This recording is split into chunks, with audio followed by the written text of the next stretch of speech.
하나님 말씀 보도록 하겠습니다. 하나님 말씀은 데살로니가 전서 5장 16절에서 18절의 말씀입니다.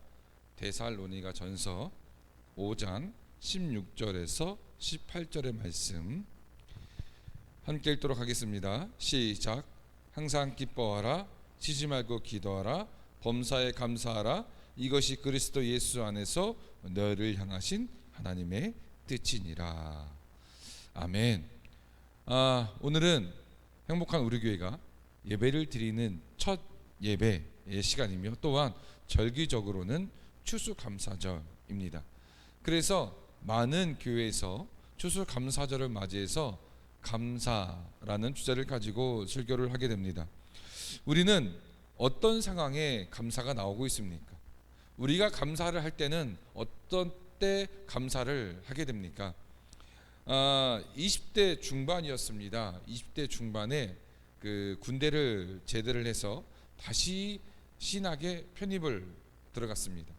근데 그 상황 가운데 같이 공부를 했었던 그 신학 동기로부터 사기를 당했습니다. 그래서 결혼한 지 얼마 안 돼서 이제 제 큰아이가 태어난 지 얼마 안 된 상태에, 그러니까는 어쩌면 기저귀 값도 분유 값도 돈이 많이 필요했고 또 월세였고 또 벌이가 어떻게 큰 벌이가 있는 것도 아니었고, 그러다 보니까 우리가 살아갈 때에 돈이 필요했었고 어떠한 일을 같이 하자고라고 해서 다 스톱하고 같이 함께 했다가 끝내는 모든 것을 다 잃었었습니다. 보증금까지 다 잃어버렸습니다. 그래서 그 어려웠던 순간, 그 순간에 과연 감사라는 단어가 나올 수 있을까라고 묻는다면 저는 쉽게 그렇다라고 말할 수는 없을 것 같습니다. 감사라는 단어를 할 때는요, 우리가 보통 내 것이 채워졌을 때, 내 것이 어떻게 좀 변화되었을 때, 내 것이 나아졌을 때 우리는 이것을 감사의 조건이라고 나아갑니다. 어떠한 것에 감사하냐라는 것은요, 우리의 상황 가운데 채워짐, 더해짐에 대해서 감사라는 단어가 나오고 있습니다. 오늘 본문 가운데요, 데살로니가 지역입니다. 이 데살로니가 지역은 이 마게도냐 지역, 즉 유럽 지역. 바울이 2차 전도 여행을 갔을 때 2차 전도 여행에서 유럽으로 하나님이 향하게 하셨는데, 유럽으로 넘어갔을 때에 그때의 두 번째 도시가 바로 이 데살로니가였습니다. 그러나 이 데살로니가에서는 많은 시간을 머물 수는 없었습니다. 하지만 이곳에서 하나님의 말씀을 전하였을 때 하나님이 큰 역사 가운데 임하여 주셨고, 사람들이 변화되고 사람들의 믿음이 생기고 사람들의 신앙이 생겼었습니다. 하지만 또 반대로 유대인들 중심으로 인해서 바울을 죽이려고 하는 세력들이 일어났습니다. 자신들의 이익과 자신들의 신앙을 터치하는 바울을 용서할 수가 없었습니다. 그래서 그 바울을 죽이려고 하는 사람들까지 모여서 바울이 도망자 신세가 되었습니다. 솔직히 바울이 무엇을 잘못했습니까? 바울이 잘못한 것이 무엇입니까? 사도 바울이 잘못한 것은 그저 복음을 전한 것밖에 없었습니다. 그럼에도 불구하고 사도 바울에 대해서 사람들은 그렇게 편협적으로 생각하고 어렵게 하였습니다. 그럼 그 상황 가운데 사도 바울은 감사라는 단어가 나올 수 있느냐라는 것이죠. 또한 데살로니가 사람들에게, 그 성도들에게 감사라는 단어가 나올 수 있냐라는 얘기죠. 이제 신앙이 자라나고 이제 어떠한 성경적으로 알아가고 깨달아지고 은혜가 더해지고 막 이렇게 좀 불타오를 때 바울과 이 데살로니가 사람들은 떨어질 수밖에 없었습니다.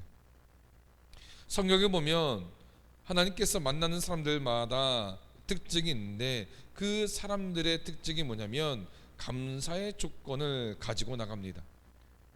성경에 인물들이 나오는데 그 인물들마다 감사의 조건이 있는데 그 감사의 조건이 무엇입니까? 우리가 감사를 할 때는요, 조건이 이렇게 됩니다. 내 필요가 채워질 때, 내 부족함이 채워질 때, 내 힘듦이 사라질 때, 그때 우리는 감사를 하게 되는데 그런 감사는 누구나 할 수 있습니다. 세상 사람들도 이런 감사는 누구나 합니다. 내가 필요했는데 그 필요가 채워졌다. 내가 병이 들었는데 그 병이 나았다. 내가 어려움을 겪고 있는데 그 어려움이 해결되었다. 이런 감사는요, 누구나 할 수 있습니다.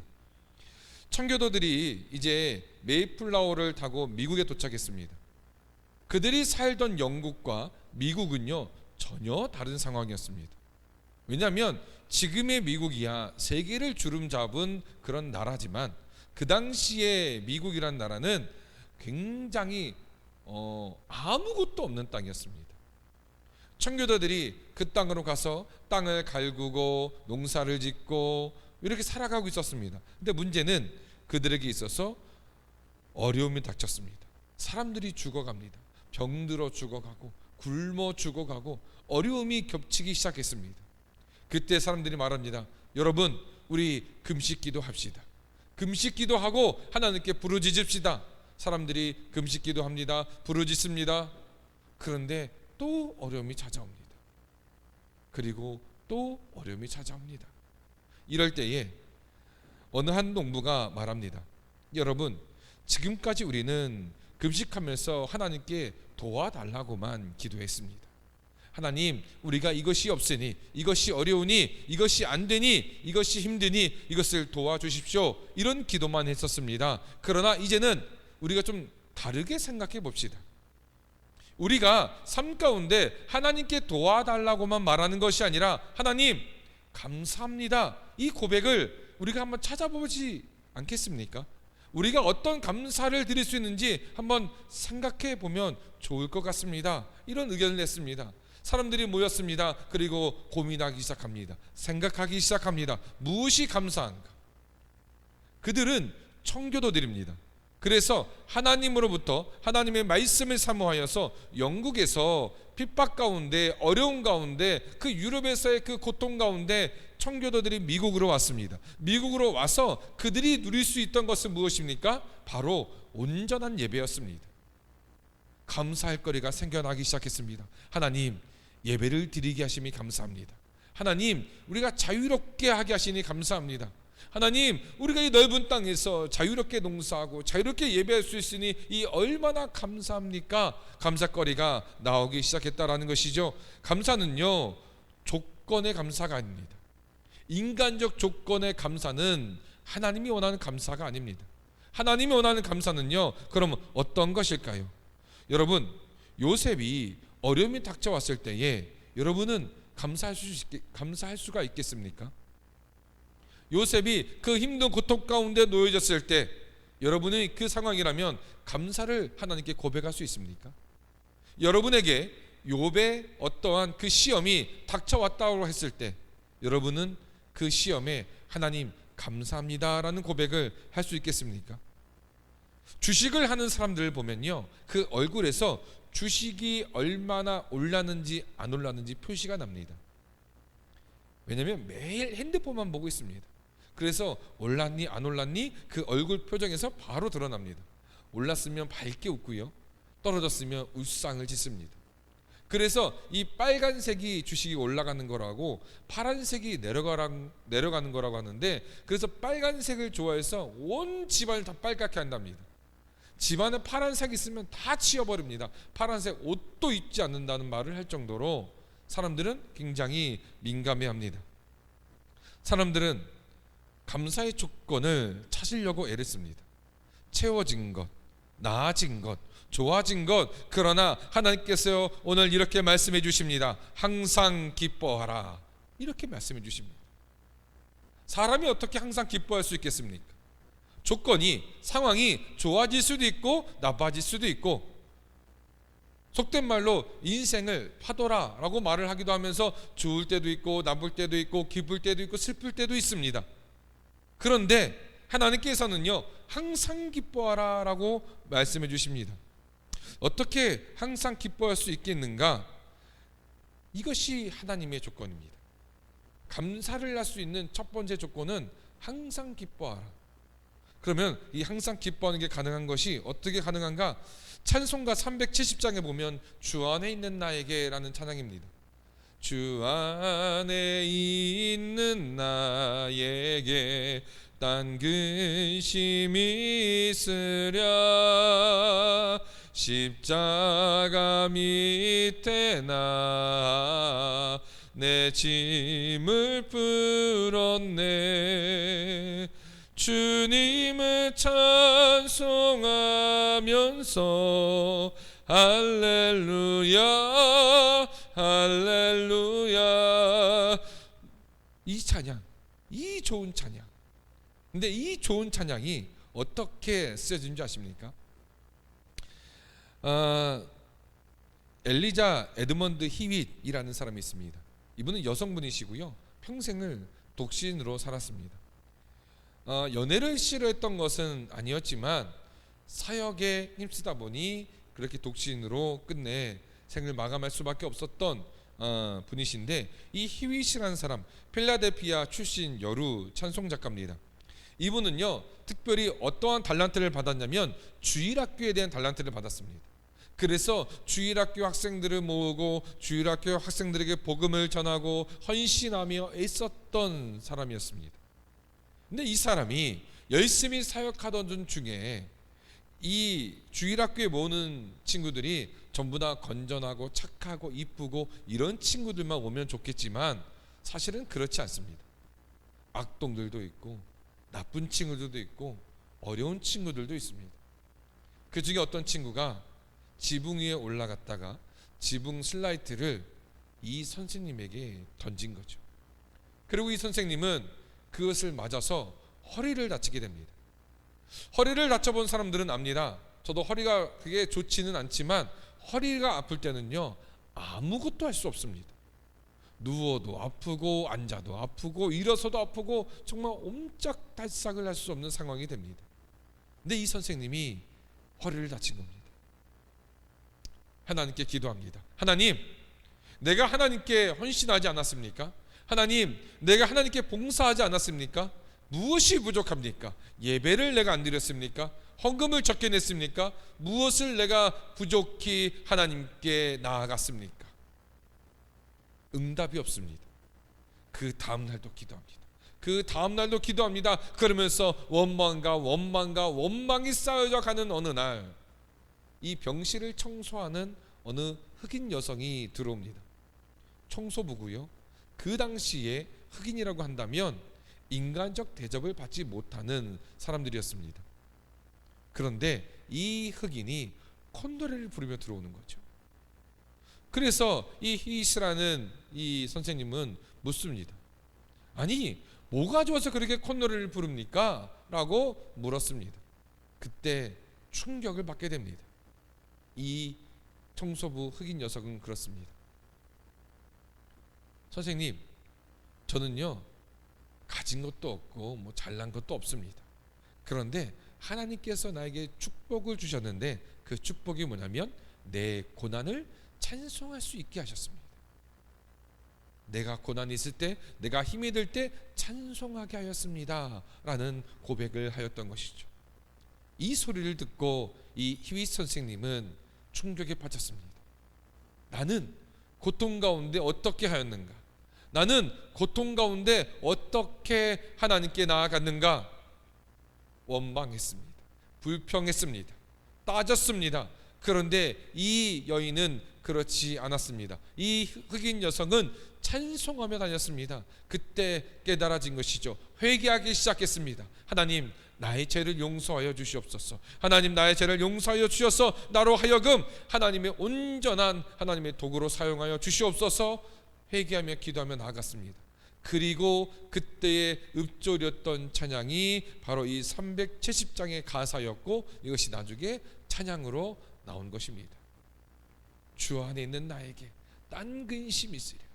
십자가 앞에 나아가 내 짐을 풀었네. 하나님 앞에 나아갔을 때 내 모든 것이 내려짐을, 하나님 앞에 나아갔을 때 항상 기뻐함이 여기에 있음을 고백할 수 있는 것이죠. 항상 기뻐한다는 것이 무엇입니까? 우리가 항상이라는 단어에 포커스를 맞춰서 내가 정말 어느 시간대나 어느 때나 하나님께 기뻐하는 것, 사람이 할 수 있습니까? 사람이 이것이 가능합니까? 불가능합니다. 사람은 불가능하나 하나님은 하십니다. 하나님은 행하십니다. 항상 기뻐하라. 이것은요, 하나님께서 우리에게 부탁하신 말씀이 아닙니다. 너 항상 기뻐해 줄래? 이런 것이 아니라 하나님의 명령입니다. 항상 기뻐하라. 그러면 하나님의 명령이면 하나님께서는요, 우리로 하여금 순종할 수 있는 능력을 허락하십니다. 추수감사절을 맞이해서 우리는 감사라는 고백을 하게 됩니다. 조건적 감사, 이것은 누구나 할 수 있습니다. 우리가 신앙인이라면, 하나님의 자녀라면, 크리스찬이라면 우리의 감사는 달라야 되지 않겠습니까? 조건적 감사가 아니라 내가 하나님과 항상 함께 할 수 있음이 얼마나 감사한 것인가, 이것을 고백할 수 있는 성도가 되어야 된다라는 것입니다. 두 번째는 쉬지 말고 기도하라 라고 말씀해 주시는데, 하나님은 쉬지 말고 기도하라 항상과 이어집니다. 쉬지 말고 기도하는 것이 어떻게 될 수 있는가? 데살로니가 지역 사람들과 떨어졌습니다. 짧았지만 기쁜 만남을 통해 그들에게 신앙이 생겼습니다. 그러나 문제는 그들에게 있어서 신앙을 자라게 할 수 있는 원동력이 부족했습니다. 사람들이 몰려갑니다. 핍박합니다. 모이지 말라고 말합니다. 이것은 거짓이라고 말합니다. 저 바울은 사도도 거짓이며 그가 전하는 복음도 거짓이며, 저 보십시오, 저 사람은 얼굴도 못생기고 말도 잘 못하고 그런 사람의 말을 왜 듣습니까? 라고 말하며 바울을, 그 복음을 사람들은 무시하려고 말을 합니다. 그때 하나님은 말씀해 주십니다. 쉬지 말고 기도하라. 우리의 믿음을 어떻게 지킬 수 있을까요? 지금의 우리의 상황에서는요, 우리의 믿음을 지킬 수가 없습니다. 지금 현대 우리가 겪고 있는 상황들은요, 우리의 믿음을 지킬 수가 없는 상황들이 되어버렸습니다. 수많은 교회가 문이 닫습니다. 수많은 성도들이 교회를 떠납니다. 그럼에도 불구하고 하나님께서 우리에게 주신 은혜는 무엇이냐? 쉬지 말고 기도하라, 이것입니다. 하나님의 명령입니다. 너희가 쉬지 말고 기도하라. 이스라엘 백성들이요, 출애굽을 하나님께서 이스라엘 백성들이요, 하나님께서 출애굽을 시키셨습니다. 출애굽을 시키시면서 하나님께서 첫 번째 목적지로 향하신 곳은요, 바로 시내산이었습니다. 하나님께서 이스라엘 백성들을 시내산으로 이끄십니다. 그리고 나서 무엇을 주셨느냐? 십계명을 주시면서 하나님이 말씀을 가르치시는데, 율법을 가르치시는데, 그거의 핵심이 무엇이냐?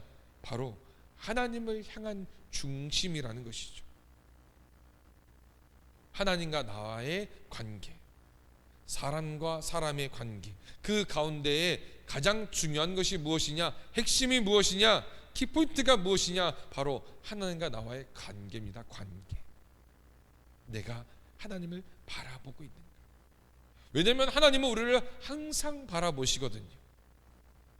하나님은 우리를 언제나 함께 하시며 항상 바라보시는데, 나는 하나님을 바라보지 않을 때가 너무나 많다는 것이죠. 쉬지 말고 기도하라, 이 말씀은요, 너희가 정말 1초도 쉬지 말고 기도하라, 이것이 아닙니다.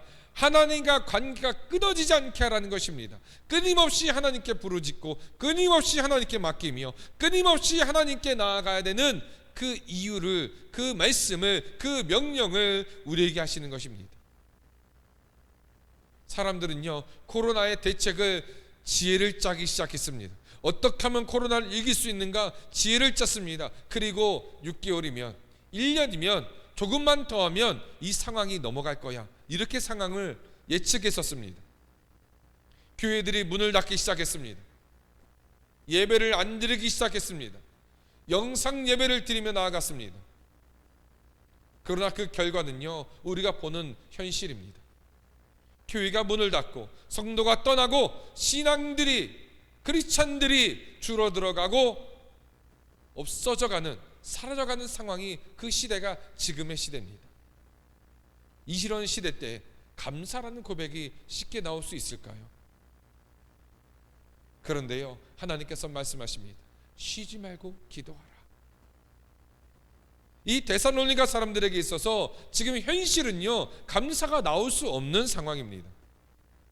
왜냐하면 사람들은 계속 현혹하죠, 핍박하죠, 바울은 떠났습니다. 어떻게, 무엇으로 신앙을 지키겠습니까? 그때 하나님이 명령하신 것입니다. 쉬지 말고 기도하라는 것이죠. 내가 고민하고 내가 해결하고 내가 어떻게든 해보려는 것이 아니라 하나님의 말씀을 따라 하나님의 은혜를 따라 하나님께 부르짖고 하나님께 아뢰며 하나님께 기도하는 것, 그때 하나님은요 내게 큰 비밀을 알게 하리라 라고 약속하지 않으셨습니까?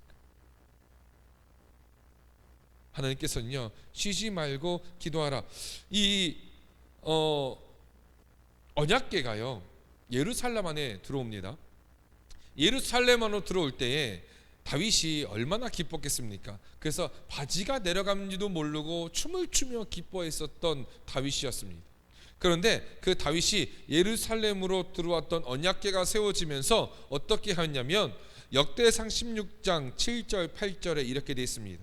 그날에 다윗이 아삽과 그의 형제를 세워 먼저 여호와께 감사하게 하여 이르기를 너희는 여호와께 감사하며 그의 이름을 불러 아뢰며 그가 행하신 일을 만민 중에 알릴지어다 라고 말하고 있습니다. 다윗이 무엇을 하고 있습니까? 언약궤를 옮기면서 하나님을 경배합니다. 하나님을 찬양합니다. 그 성전을 지으려고 하나님께 기도하며 나아갑니다. 그런데요 역대상 17장 4절에 가면 하나님께서 나단을 통해서 말씀해 주십니다. 17장 4절에 가서 내 종 다윗에게 말하기를 여호와의 말씀이 너는 내가 거할 집을 건축하지 말라라고 말합니다. 아니 하나님, 내가 하나님의 성전을 짓겠다잖아요. 가장 좋은 것으로, 이전에 내가 왕이 돼서 가능하니까 가장 좋은 재료로 가장 멋지게 가장 화려하게 하나님의 성전을 지어드리겠습니다. 그때 하나님은요 하지마 이거였습니다. 요즘 아마 어떤 성도들이 목사님 내가 이걸 하겠습니다, 이걸 해내겠습니다, 이걸 내가 하겠습니다 라고 했을 때 하지마 그러면 아마 시험 될 겁니다. 근데 다윗은 어떻게 했느냐, 이렇게 고백합니다. 16절 17절에 보면요 다윗 왕이 여호와 앞에 들어가 앉아서 이르되 여호와 하나님이여 나는 누구우며 내 집은 무엇이기에 나에게 이에 이르게 하셨나이까. 하나님이여 주께서 이것을 오히려 작게 여기시고 또 종의 집에 대하여 먼 장래까지 말씀하셨사오니 여호와 하나님이여 나를 존귀한 자들같이 여기셨나이다 라고 고백합니다. 이 본문의 머릿제목이 뭐가 됐냐, 다윗의 감사의 고백입니다. 다윗은 감사하고 있습니다. 상황적 조건으로 보면 감사가 나올 수가 없습니다. 감사가 어떻게 나옵니까? 내가 하나님 멋지게 성전 짓겠습니다. 그런데 짓지 마라고 말하는데 멈추게 하십니다. 멈추게 하는 것도 하나님의 은혜라는 것이죠. 우리는요 쉬지 말고 기도하라는 것은요 무엇이냐면 하나님과의 관계가 끊어지지 않는 겁니다. 항상 하나님께 부르짖고 항상 하나님께 아뢰며 하나님이 하시는 말씀을, 하나님의 뜻을, 하나님의 언약 가운데 우리는 그 안에 거해야 되는 그 이유가 바로 이것입니다. 쉬지 말고 기도하라, 이 명령이라는 것이죠. 세 번째, 하나님께서 우리에게 감사의 조건으로 허락하신 것이 범사의 감사라는 것인데요, 이제 항상 쉬지 말고 범사 이어지고 있죠. 언제나 이제 중요한 것이 있습니다. 이 세 번째 범사의 감사라고 말하면서 이것들을 통틀어서 함께 정리하는 말씀이 나오고 있는데요, 그 말씀을 보세요. 18절에 범사에 감사하라, 이것이 그리스도 예수 안에서 너희를 향하신 하나님의 뜻이니라. 너희가 행하는 뜻이 아닙니다. 우리의 열심으로, 우리의 결심으로, 우리의 결단으로 할 수 있는 것이 아닙니다. 예수 그리스도 안에서 우리가 누릴 수 있는 하나님의 뜻, 하나님의 은혜라는 것입니다. 데살로니가 사람들에게 있어서요 중요한 것은요 감사인데 그것도 범사에 감사해야 됩니다. 그런데 범사에 감사할 수 있습니까? 그들이 조건이, 상황이 그렇지 아니함에도 범사에 감사할 수 있는 이유가 무엇입니까? 바로 예수 그리스도라는 것이죠. 현대 사회는요 교회에서, 이 교회가 예전에는요 예수 중심이었습니다. 이 예수 중심의 시대에 교회들은요 시대를 앞서갔습니다. 근데 어느 순간부터 프로그램이 나오기 시작합니다. 뭐 여러 가지 프로그램이 나오면서 이래서 교회가 성장했습니다. 이래서 교회가 부흥했습니다. 이래서 교회가 성도가 어떻게 뭐 10배, 20배 늘었습니다. 이런 것만 사람들이 좋아했습니다. 그래서 어떻게 되었습니까? 교회 안에 예수가 사라져 버렸습니다. 교회 안에 예수 그리스도가 사라지고요, 프로그램만이 남았습니다. 이 프로그램, 좋은 프로그램, 더 나은 프로그램, 이것만 살아남았지 예수 그리스도가 사라져 버렸습니다. 예수 그리스도가 사라지니 어떠한 현상이 생겼습니까? 사람들은 늘어나는 것 같은데요, 그저 편한 신앙생활 하려고 합니다. 소형교회, 개척교회 안 갑니다. 대형교회 그냥 편하게 주일만 가서 썬데이 크리스찬으로 그렇게 나가는 것을 그냥 당연시 여깁니다. 그러다가 코로나 시대를 맞이해서 목사님, 저는 영상 예배 드리겠습니다. 영상 예배 드립니다. 그럼 그들이 온전하게 예배 드리냐? 아니죠. 처음에 한 번, 두 번은 그렇게 드립니다. 양복도 입고 옷도 갖추고 성경책도 들고 헌금도 가지고. 그러나 이것이 3번, 4번이 지나갈수록 사람들은 점점 예배자의 모습이 사라져 버렸습니다. 그냥 시청자가 됩니다. 예배를, 방송을 그냥 시청하고 있습니다. 그러니 옷이, 중심이, 헌금이 무엇이 준비됐겠습니까? 아무것도 준비되지 않습니다. 반팔에, 반바지에, 잠옷에, 추리닝에 그냥 나와가지고 흐트러진 머리로 예배를 드립니다. 그러니 예배가 드려지겠습니까? 예배가 무너지고요, 성도가 무너지고요, 교회가 무너지는 그런 현상이 이 시대에 일어났다라는 것이죠. 그렇기 때문에 사도 바울은 말합니다. 너희가 항상 기뻐하는 것, 쉬지 말고 기도하는 것, 범사에 감사해야 되는 것, 이것이 가능할 수 있는 이유가 무엇이냐? 바로 하나님께서 너를 향하신 뜻인데, 이것이 가능하게 하신 그 이유, 그 힘의 원천, 그 시작, 그 끝이 어디에 있느냐? 바로 예수 그리스도께 있다라는 것을 강조하는 것입니다. 우리가 항상 기뻐할 수 있습니까? 우리가 쉬지 말고 기도할 수 있습니까? 우리는 항상 기뻐하는 것, 쉬지 말고 기도하는 것, 범사에 감사하는 것을 할 수 있는 사람들이 아닙니다. 그 누구도 그것이 불가능합니다. 그러나 하나님께서 너의 향하신 뜻이라고 말씀해 주십니다. 예수 그리스도 안에서 너를 향하신 뜻이라는 것은요, 하나님이 이것을 성취하신다라는 것입니다. 하나님이 성취하신다, 하나님이 하신다, 하나님이 이루신다라는 것입니다. 저는요, 이 추수감사절을 맞이해서 너무나 감사한 것은, 이제 매년 추수감사절을 돌아왔을 때 저는 하나님께 감사를 드릴 수 있는데, 그 감사는요, 인간적 조건의 감사가 아닙니다. 모르겠습니다. 어쨌든 우리 행복한 우리 교회 성도라면 그 감사는 다를 수밖에 없습니다.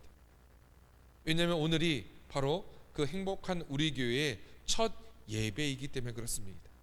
매년 추수감사절은 그 설립의 예배로 하나님께 감사하며 기쁨의 찬양을 드릴 수 있는 하나님의 은혜가 우리에게 허락되었습니다.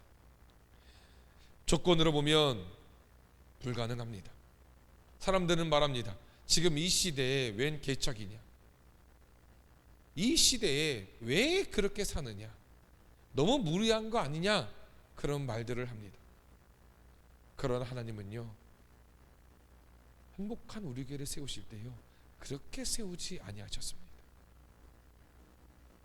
인간이기에 불안합니다. 인간이기에 두렵습니다. 인간이기에 염려가 되는 것은 사실입니다.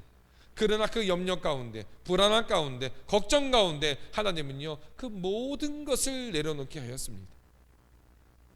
나로 하여금 조건의 감사가 아닌 내가 하나님께 기도할 수 있음에, 하나님을 바라볼 수 있음에, 하나님께 맡길 수 있음에, 하나님께 이것이 얼마나 감사로 고백할 수 있는 것을 하나님께서는 보여주셨습니다. 그러면서요, 하나님께서 주신 말씀이 무엇이었느냐? 빌립보서 4장 6절의 말씀이었습니다. 아무것도 염려하지 말고 다만 모든 일에 기도와 간구로 너희 구할 것을 감사함으로 하나님께 아뢰라. 너희가 아무것도 염려하지 말라라는 것입니다. 너희가 염려하지 말고 다만 여호와께 기도와 간구로 구할 것을 어떻게 해요? 감사함. 주셔서 감사한 게 아닙니다. 하나님께서 주실 것을 믿기에 감사한 것이죠. 이 교회를 세워가면서요, 저의 시작에서는 아무것도 없었습니다. 행복한 우리 교회가 어떠한 재정적 밑받침이 있어서 준비 단계를 거쳐서 열심히 어떠한 과정을 거친 다음에 생겨난 교회가 아닙니다. 하나님께서 불안간 갑자기 교회를 세워라라고 말씀하십니다. 그리고 교회를 세워감에 있어서요, 염려와 걱정 그 모든 순간을 하나님께서 메꿔져 가십니다. 뭐가 필요한데 하나님이 하십니다. 뭐가 필요한데 하나님이 채우십니다.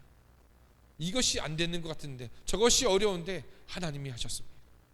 그리고 이제 드디어 오늘 이 추수감사절, 이 감사를 고백할 수 있는 거룩한 주일날 하나님께서는요, 첫 예배를 드릴 수 있도록 허락하셨습니다. 사람들은 안 된다라고 말했습니다. 사람들은 어렵다라고 말했습니다. 그러나 하나님은 하게 하셨습니다. 여기를 인테리어 하는데요, 어렵습니다.